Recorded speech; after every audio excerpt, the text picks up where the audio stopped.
दो वरिष्ठ पत्रकार अजय जी और विनोद जी हमारे साथ हैं। विनोद सर, क्या आम आदमी पार्टी की एंट्री गुजरात में, इससे गुजरात में मुकाबला त्रिकोणीय हो गया है, कड़ा हो गया है, ऐसा समझते हैं सर आप? देखिए, आम आदमी पार्टी की एंट्री तो जब यहाँ नगर निगम चुनाव हुए थे और उसके बाद बड़ोदरा में जिस तरह से उनको एक सफलता मिल गई 27 सीटों पर, उससे उनका हौसला बढ़ा और उसके बाद आम आदमी पार्टी ने विधानसभा के चुनाव में अपनी एंट्री की और तैयारी की। केजरीवाल जी ने पूरी ताकत लगाई, लगातार मनीष सिसोदिया आए, भगवंत मान आए, उनके सारे स्टार प्रचारक आए।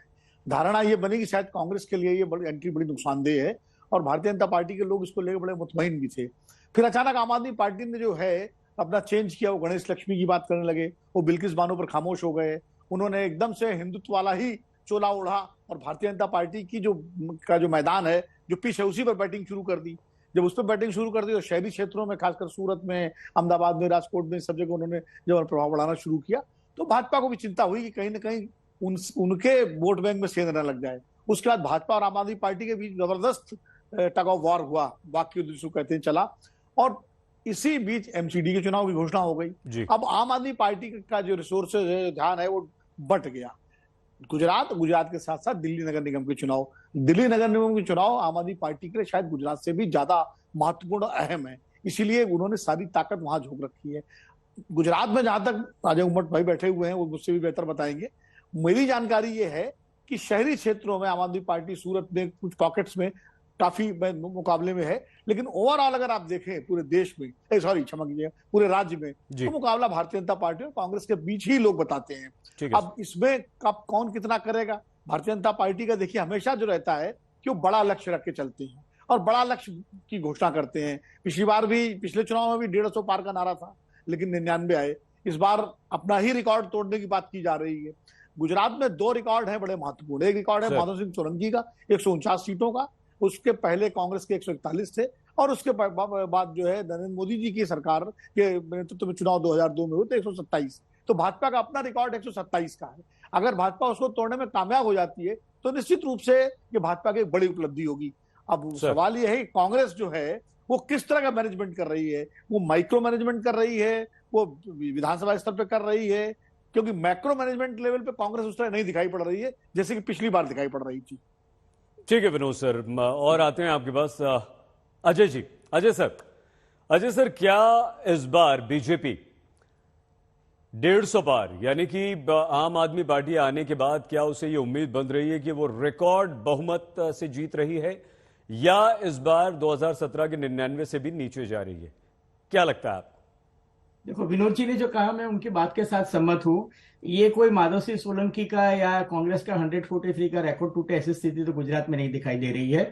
लेकिन हाँ, आम आदमी पार्टी जो है वो सूरत में 5 कॉन्स्टिट्यूंसी है जहां आज नरेंद्र मोदी जो है वो रोड शो करने जा रहे हैं, और इसीलिए वहां रोड शो करने जा रहे हैं क्योंकि पहले चरण के मतदान के पहले ये जो प्रचार जो है उसके थमे उसके पहले नरेंद्र मोदी वहां माहौल बनाना चाहते हैं, क्योंकि ये 5 सीट पे आम आदमी पार्टी भारतीय जनता पार्टी को सीधी टक्कर दे रही है। वो है करंज, कामरेज, कतारगाम, वराछा और ओलपाड। ये 5 सीट ऐसी है जहां पर आम आदमी पार्टी और भारतीय जनता पार्टी की सीधी टक्कर है। उस 5 सीट को अगर आप छोड़ दो तो उसके बाद सौराष्ट्र में एक गारियाधर की कॉन्स्टिट्यूंसी है, एक राजकोट रूरल की है, एक खंभालिया में जहां इनके मुख्यमंत्री के उम्मीदवार ईसुदान गढ़वी कंटेस्ट कर रहे हैं, एक नॉर्थ गुजरात में डीसा वाली कॉन्स्टिट्यूंसी है, और एक आध और कॉन्स्टिट्यूंसी को छोड़ दो तो उसको छोड़ के मतलब 182 में से ये 10 सीट अगर मैं छोड़ दूं तो उसके अलावा भारतीय जनता पार्टी और कांग्रेस के बीच में सीधा और कड़ा मुकाबला है। जहां तक कांग्रेस पार्टी की बात है, कांग्रेस इस बार कोई मैक्रो मैनेजमेंट नहीं दिख रहा है, लेकिन कांग्रेस के जो कैंडिडेट हैं वो आत्मनिर्भर हैं और वो अपनी ताकत से ये चुनाव लड़ रहे हैं।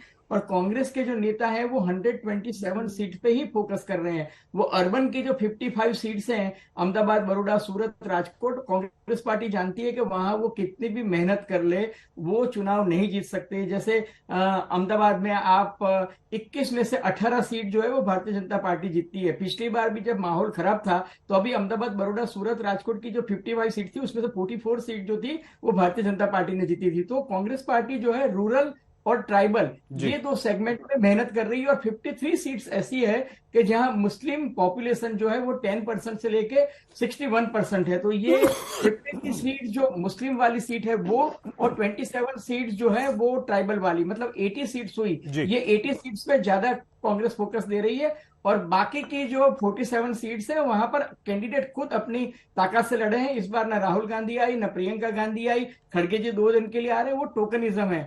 लेकिन जो मेन इश्यू है, भारतीय जनता पार्टी को लग रहा है कि चुनाव में जो प्रतिसाद मिलना चाहिए, पब्लिक जो आनी चाहिए, चाहे वो मोदी जी की सभा हो या अमित भाई की सभा हो या योगी आदित्य, जो पहले जो हजारों की तादाद में लोग आते थे, उसमें कहीं ओट दिख रही है पार्टी को। और इसीलिए आप देखिए कि भारतीय जनता पार्टी पिछले 3 दिन से काफी एग्रेसिवली बात कर रही है। अमित भाई भी जो है वो अपनी स्पीच में ये कह रहे हैं, याद है ना 2002 में कुछ लोगों ने कंकर फेंकने की कोशिश की थी और मोदी जी की सरकार ने कायदे के दायरे में रहते हुए ऐसा पाठ पढ़ाया कि 20 साल तक गुजरात में कहीं कर्फ्यू का नाम नहीं आया, और गुजरात में एक ही दादा चलता है, वो है हनुमान दादा। तो कहने का तात्पर्य ये है कि यूनिफॉर्म सिविल कोड की बात कर लो या बुलडोजर, योगी जी आते हैं तो बुलडोजर पे चलते हैं यहाँ पर। और लोगों को बताया जाता है कि सौराष्ट्र में जो लघुमती कम्युनिटी ने जो इलीगल एनक्रोचमेंट किया था, उसको देखो भूपेंद्र भाई की सरकार ने कैसे तोड़ दिया। जी। यूनिफॉर्म सिविल कोड की बात होती ठीक है, है। 370 की बात। तो ये सब बात करके भारतीय जनता पार्टी कट्टर हिंदुत्व की बात कर रही है, और इसलिए